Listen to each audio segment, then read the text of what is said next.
să vin. Nu, dar brățara! Ești una foarte mincinoasă! Trebuie să-l sun pe Edi. Edi, haide repede că s-a pierdut brățara și nu mai avem cu ce să intrăm în SI. Oh, hai că vin! Am terminat locul secret. Trebuie să plec din țară, trebuie să schimb brățara neapărat aici.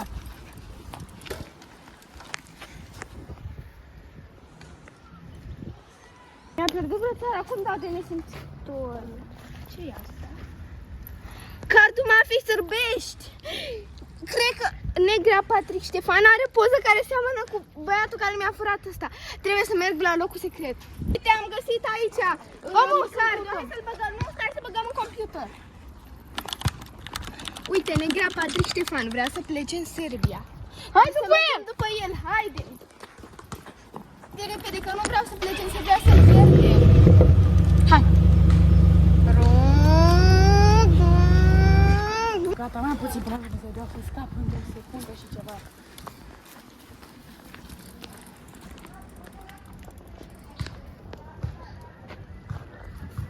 Uite, sunt niște urme, cred că, haide după ele, cred că sunt la Patrick care mi-a furat brățara. Ok, trebuie să sunt niște echipe ca să îl numărească. Bună, veniți vă rog frumos după urmele noastre, că o să avem să-i găsim. Da, bine, pa!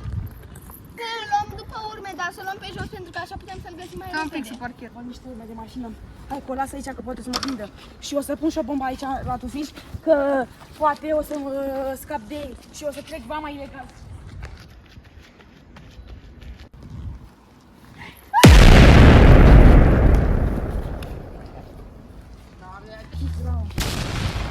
Ce s-a auzit? Cred că a explodat bomba. Am scăpat! Mă duc în Serbia!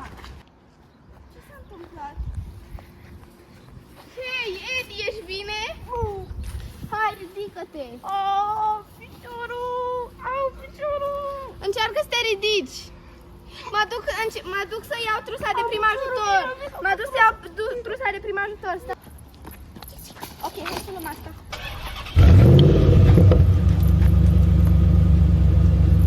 Uite!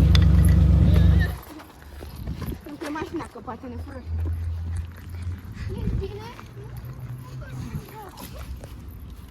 Gata, cred că ești mai bine acum. Mă duc să duc asta în loc și să ducem mașina ca să nu ne prindă ceilalți. Ia mașină repede. Conduc eu, că tu nu poți. Uite acolo a rămas motoreta. Haide să mergem. Nu pot să trec vama fără motoreta mea. Trebuie să sun pe cineva din mafia sărbească că este în țară să mă aducă. Alo. Alo? Bosulețule, te rog, adu-mi și mie motocicleta aici, fiindcă nu pot să trec vama fără ea. Unde e, bossule? Aici la vamă, la Serbia, fiindcă am văzut că nu pot trece fără ea și mi-am uitat și pașaportul. Oh, ok, hai că ți-o adun, ne întâlnim la benzinărie. Într-un minut să ne vedem, hai, pa. Bine, hai, pa. Ia uite, bossulețule, te-am ajutat să moare familia ta. Mulțumesc frumos, hai că acum am fost ușor. Puteți, vă rog, să mă lăsați să trec mai repede vama, trebuie să bag benzină. Bună ziua, vă rog frumos să ne dați și pașaportul, vă mulțumim. Luați-l. Ia să caut în baza dumneavoastră de date, că nu mi se pare că acesta este un pașaport real. Da, este real, dar mi-a pare că sunteți un criminal. Să n-am urât pe nimeni, decât să fur. Bine, hai, treci. Alo, bună coleguța, să știi că am văzut pe cineva suspect. Cum îl chema? Patrick Negrea, parcă. E cel din mafia sărbească. Poți să-l ții acolo, te rog? L-am lăsat deja să plece, dar stai puțin că îl urmăresc. Păi, da, ți-a spus unde te duce? Da, mi-a spus că se duce la benzinărie. Bine, hai că sunt aproape. Bine, acum, pa, fată. Să fugă, hai! Al naiba de curbă. Hai că am destui bani.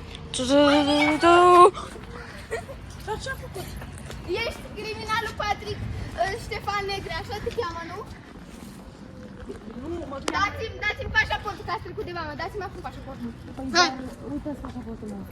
Te cheamă Patrick Ștefan Negre, tu mi-ai furat brățara, te știu, și asta e aceeași motoretă. Da, ești arestat. Doamne, am un tatuaj. Nu, era cu mafia sărbească. Mafia sărbească, pe tine te căutăm de 2 ani. Hai, mâinile sus. Îi ține-l acolo, trebuie să-i verific borseta, poate mi-are aici brățara. Uite-o! Deci tu mi-ai furat. O să-ți confisc și telefonul ca să văd ce este în el. E doar fratele meu geamă, nu sunt eu, jur. Nu, tu ești, pentru că pe tine te cheamă Patrick Ștefan Negrea și tu ești. Și pe tot poate Ștefan Negrea, dar Nu are cum eu este nu mafie. Mafia să dea. Bine. Așa, o să fie arestat la secția 1. Nu, vă rog frumos. Ba da. Nu. Și dacă nu... Credeți-mă, sunt inocent. Dacă nu spui cum îi cheamă și pe prietenii tăi din mafie, o să fie arestat toată viața. Bine. Hai la secție acum. Zi-mi să le spun că au recuperat brățara. Alo, am recuperat brățara și acum o să arestăm toată mafia. Bine, mulțumesc, pa. Acum toate numele și mai ales șeful mafiei. Deci, prietenul care mi-a dat bicicleta îl cheamă Zerim Diozaikov. Stai să notăm. Așa. Și principalul șef al mafiei îl cheamă Basilio Djokovic. Bine. Acum o să fie arestat. Întorceți-vă. Întoarce.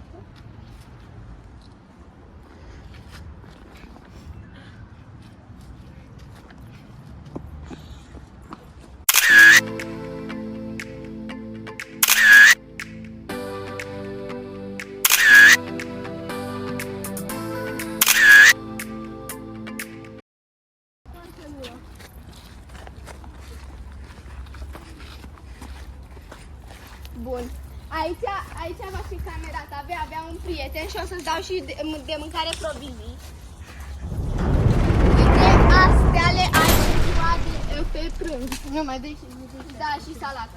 Dar cât timp o să fiu reținut? 10 ani. Doar pentru o Nu, brățară? 30 de zile momentan. Vă rog frumos! Până o să vorbească După ce se va judecătorul. termina ancheta? Vom stabili fix. Deocamdată Da, 30 de zile. momentan, Arest preventiv. da, este vorba că vei sta 10 ani pentru că ești în mafia sârbească. Bine. Dar Dar șeful care o tău să stă fie tot colegul meu? viața. Șeful mafiei. Ce? O să fiu dat afară pentru chestia asta. De ce? Fiindcă nu avem voie să facem chestii din astea și să fim reținuți în altă țară.